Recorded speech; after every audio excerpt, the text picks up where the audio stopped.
सभामुख महोदय, निकै लाजमर्दो विषय उठान गर्दैछु। राज्यको ठगीको नमुना छ। मसँग शहीद धर्मभक्त मानव प्रत्यारोपण केन्द्रको एउटा बिल छ। यो स्वास्थ्य बिमी डायलाइसिस गराइरहेका बिरामीको बिल हो। यसमा इपोफिट नामक औषधिको बिक्री मूल्य 1405 छ। यसको खाली घोल पनि मसँग छ, जसमा अधिकतम खुद्रा बिक्री मूल्य 500 भारतीय यानि नेपाली 800 रुपियाँ पर्न आउँछ।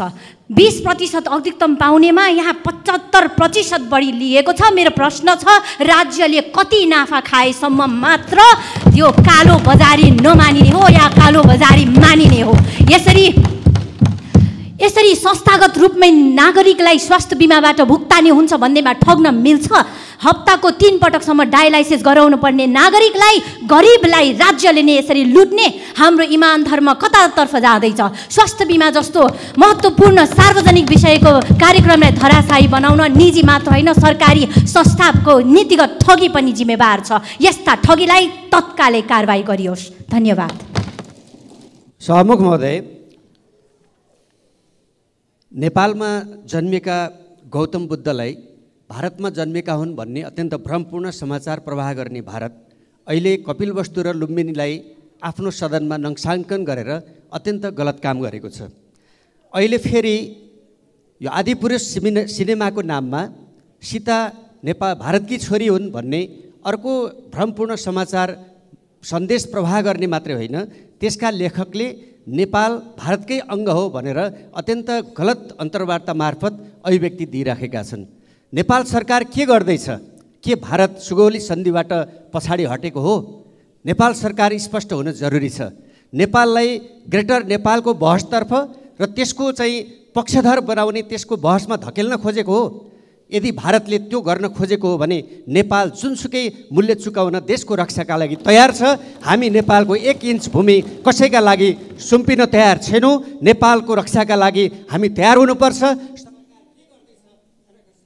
सम्माननीय सभामुख महोदय, म आज भारतीय पक्षले नेपालको भूमि अनधिकृत रूपमा नाप जाँच गरेको विषय यो सदनलाई जानकारी गराउन गइरहेको छु।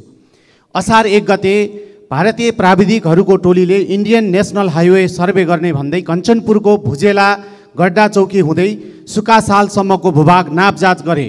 सर्वेका सामान सहित आएका ती प्राविधिकहरू नेपाल प्रवेश गर्दा पनि सिमानामा सुरक्षार्थ खटिएका सुरक्षाकर्मीले भने सुईको समेत पाएनन्। के उनीहरूलाई जागिर खानका लागि मात्रै सीमामा खटाइएको हो? सम्माननीय सभामुख मार्फत म सरकारलाई प्रश्न सोध्न चाहन्छु। बरु सुरक्षाकर्मी भन्दा त्यहाँका स्थानीय धेरै जागरुक र सचेत देखिए। सभामुख महोदय, उनीहरूले गलत काम भइरहेको देखेपछि प्रहरीलाई खबर गरेका थिए।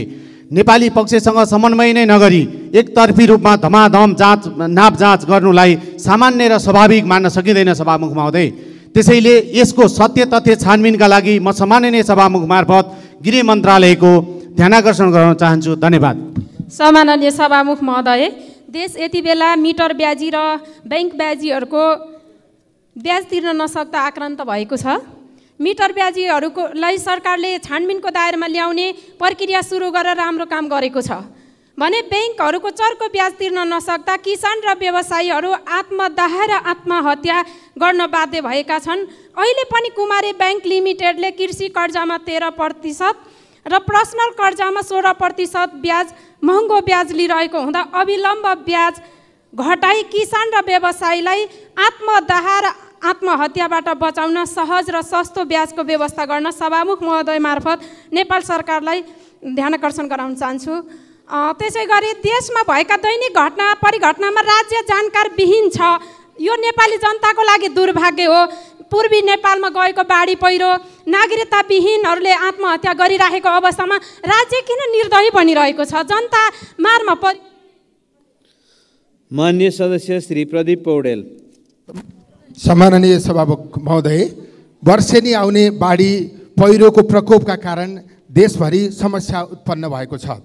विभिन्न अध्ययनहरूले दिएको रिपोर्टका अनुसार विगत 7 वर्षमा यसबाट 4000ले ज्यान गुमाइसकेका छन्। करिब 37 अरब बराबरको आर्थिक क्षति भएको छ। यो वर्ष पनि झन्डै 2,90,000 घरधुरीमा बसोबास गर्ने झन्डै 13 लाख जनसङ्ख्या यसबाट प्रत्यक्ष प्रभावित हुने अनुमान राष्ट्रिय विपद तथा जोखिम न्यूनीकरण तथा व्यवस्थापन प्राधिकरणले गरेको छ। यस्तो तथ्याङ्क सार्वजनिक हुँदाहुँदै पनि सरकारले पूर्व तयारीका निम्ति कुनै काम गरेको छैन। म सरकारलाई निम्नलिखित कार्यहरू अविलम्ब सुरु गर्नका निम्ति अनुरोध गर्न चाहन्छु। पूर्व सूचना प्रणाली जडानको दायरा बढाउने, सूचना प्रवाहलाई प्रभावकारी र विश्वासिलो बनाउने, खोज तथा उद्धार कार्यका लागि संस्थागत क्षमता बढाउने, विपद न्यूनीकरणका लागि सार्वजनिक र निजी क्षेत्रसँग सहकार्य गर्ने, बीमा तथा सामाजिक सुरक्षाका कार्यहरूको दायरा बढाउने। धन्यवाद। माननीय सदस्य श्री प्रभु शाह। सम्मानीय सभामुख महोदय, बारा पर्सा र उतहटलाई जोड्ने गण्डक नहरको सडक अन्तर्गत पर्ने बङ्गरी र दुधौरा खोलाको पुल भत्केर अहिले आवाज बन्द हुने अवस्था सृजना भएको छ। त्यो पुललाई तुरुन्त निर्माण कार्य अगाडि बढाउन सम्बन्धित मन्त्रालयको गम्भीर ध्यान आकर्षण गराउन चाहन्छु। रौतहटको एउटा खोलामा निर्माण पुरा नहुँदै भुक्तानी पुरा भएको अवस्था छ। केही दिन अगाडि हामी त्यो पुलको निरीक्षण गर्न जाँदा यो रहस्य बाहिर आयो। जिल्ला विकास समितिबाट ठेक्का भएर मलाही पेटभडवा जोड्ने अडुवा खोलाको पुल झन्डै 2017 सालमा ठेक्का भएको पुल अधुरै झन्डै 25% जति काम अझ बाँकी नै छ। तर जिल्ला विकासबाट पुरा पेमेन्ट भएको हामी थाहा पायौँ। त्यति मात्र होइन सभामुखज्यू, त्यसका धरौटी पनि ठेकेदारले फिर्ता लिइसकेको स्थिति छ। अब त्यो पुललाई तुरुन्त अगाडि बढाउन र खास गरेर रातलाई दिन बनाउने ती सम्बन्धित अधिकारीहरू र निकायका भ्रष्ट व्यक्तिहरूलाई कारवाही गर्न गम्भीर माग गर्दछु। धन्यवाद। मान्य सदस्य श्री प्रभु हजारा दुसाद। सम्मान्य सभामुख महोदय, तराई अहिले तापक्रमले गर्दा एकदम जलिरहेको छ र जति पनि त्यहाँ खानेपानीका धाराहरू थिए सबै सुकेका छन् र सरकारले वास्तवमा यो माननीयहरूले उठाइदिएर मात्र हुँदैन, पहिले नै सरकारले सचेत भएर त्यस्ता विपत्तिहरू आउँदाखेरि सचेत भएर सरकारले व्यवस्था गर्नुपर्ने ठाउँहरूमा खानेपानीको अहिले हाहाकार भइरहेको छ। त्यसरी नै एक नम्बर कोशी प्रदेशमा अहिले आएको विपत्तिमा पनि सरकारले आएर आज यहाँ बोल्नुपर्ने ठाउँमा मान्यजीहरूले बोल्नुपर्ने अवस्थाहरू छ। त्यसकारण म त्यहाँ अहिले दुःखद घटनाप्रति म आफ्नो दुःख व्यक्त गर्न चाहन्छु। सँगै पर्सा जिल्लाका 7 वटा पालिकाहरू सिँचाइविहीन छ। गण्डक नहरले पनि छोइदैन, सुनकोशी कमला डाइभर्सन बन्न गइरहेछ त्यसले पनि छोइदैन। त्यसबाट 7 वटा पालिकाहरूको लागि सिँचाइको पटक पटक यहाँ आग्रह र मन्त्रालयहरूमा बजेटको माग गर्दा पनि त्यहाँ व्यवस्थाहरू भएको छैन। यथाचित व्यवस्था गर्नले म आग्रह गर्न चाहन्छु। धन्यवाद। मान्य सदस्य श्री प्रेमबहादुर महर्जन।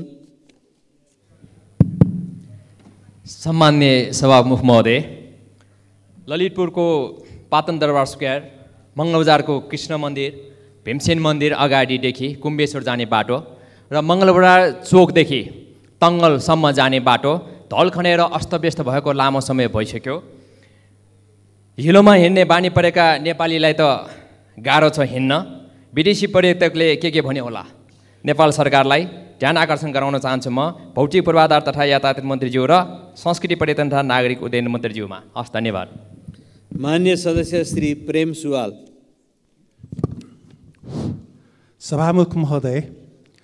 सभामुख महोदय मार्फत प्रधानमन्त्री र मन्त्रीजीहरूको ध्यान आकर्षण गराउन चाहन्छु। सञ्चार माध्यममा नक्कली भुटानी शरणार्थी काण्डबारे टेकनाथ रिजालले इजलासमा यस्तो हुँदैछ है भनेर पहिल्यै भन्दा पूर्व र वर्तमान प्रधानमन्त्रीहरूको नामै किटेर कसैले पनि सुनेनन्, चुप लागेर बताएको प्रकाशित भएअनुसार अब अनुसन्धान थप हुन्छ कि हुँदैन? सभामुख महोदय, सरकारले भारतलाई दिएको नदीनाला फिर्ता नल्याएसम्म, नेपालको भूमि भारततर्फ पर्ने गरी बनाएको सीमा नक्सा खारेज नगरेसम्म, अखण्ड भारत नक्सा खारेज नगरेसम्म भारतले नेपाल विरुद्ध थिचोमिचो रोक्ने छैन, चुरे दोहन पनि रोक्ने छैन। नेपाललाई नपुग्दै भारतलाई 300-400 मेगावाट बिजुली बेचिन्दाको परिणाम त यो संसदले अहिले भोगिरहेको छ नि सभामुख महोदय। र अमेरिकाले युक्रेनमा सेना र हतियार तैनाथ गरेसम्म रुस युक्रेन तनाव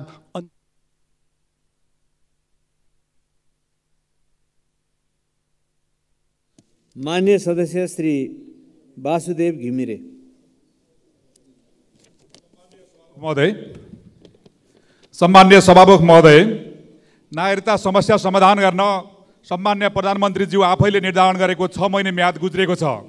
अब कहिलेसम्म वास्तविक नेपाली भएर पनि गैर नेपाली नागरिकको रूपमा बाँच्नुपर्ने हो? सभामुख महोदय, पेशागत सुरक्षा सेवा सुविधाको विषयलाई लिएर सामुदायिक विद्यालयका कर्मचारीहरू आन्दोलनमा हुनुहुन्छ। सामुदायिक विद्यालयका कर्मचारीहरूका जायज माग पूरा गराउन म सरकारको ध्यान आकर्षण गराउन चाहन्छु। यसैगरी साबिक उच्च माविमा नियुक्त शिक्षकको सन्दर्भमा आवश्यक प्रक्रिया पुराई दरबन्दी मिलान गर्न सरकारसँग माग गर्दछु। साथै स्वास्थ्य मन्त्रालयबाट भएको लापरवाहीको कारणले दरबन्दी मिलान गरी कर्मचारी खटाउन नसक्दा 252वटा नगरपालिकाका करिब 10,000 स्वास्थ्य कर्मीहरूमध्ये कतिपयले 6 महिनासम्मको तलब सुविधा नपाएकोले तत्काल उक्त समस्या समाधान गरी तलब सुविधा उपलब्ध गराउन सभामुखज्यू मार्फत सरकारको ध्यान आकर्षण गर्न चाहन्छु। धन्यवाद। माननीय सदस्य श्री बिन्दवासिनी काङ्साकार। सम्माननीय सभामुख महोदय, तेजाब आक्रमणका पीडित नागरिकहरूको निःशुल्क उपचारको लागि सरकारले 4वटा अस्पताल तोकेको छ। टिचिङ, वीर, कीर्तिपुर र पाटन अस्पताल। सुषमा कोइराला जलन अस्पताललाई पनि यो सूचीमा समावेश गरियोस्। साथै तेजाब आक्रमण जस्तो जघन्य अपराध विरुद्धको बिल पुनः यो सदनमा पेश गरेर पास गरियोस् भनी माग गर्न चाहन्छु। ग्यासबाट हुने जलन पनि बढेको छ। ग्यास विक्रेताबाट सर्वसाधारणले ग्यास सिलिन्डर खरिद गर्दा भ्याट बिल दिनुपर्ने हो, तर यो भएको छैन। ग्यासको बिक्री गर्दा भ्याट बिल अनिवार्य गरियोस्। सम्माननीय सभामुख मार्फत सरकार, आयल निगम र ग्यास उद्योगको ध्यान आकर्षण गराउन चाहन्छु। धन्यवाद। माननीय सदस्य श्री विनिता कठायत।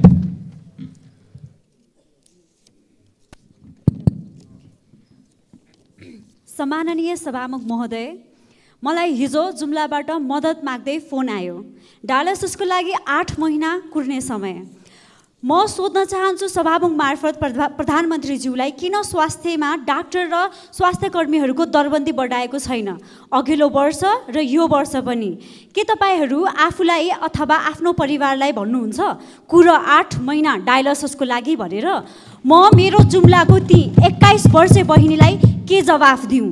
मैले सबैको ध्यान आकर्षण गर्न चाहन्छु। विकराल छ स्वास्थ्यको अवस्था। चालु खर्चको नराम्रो भनेर भाष्य निर्माण गरिएको छ। डाक्टरहरूको दरबन्दी पनि त्यसैमा पर्छ।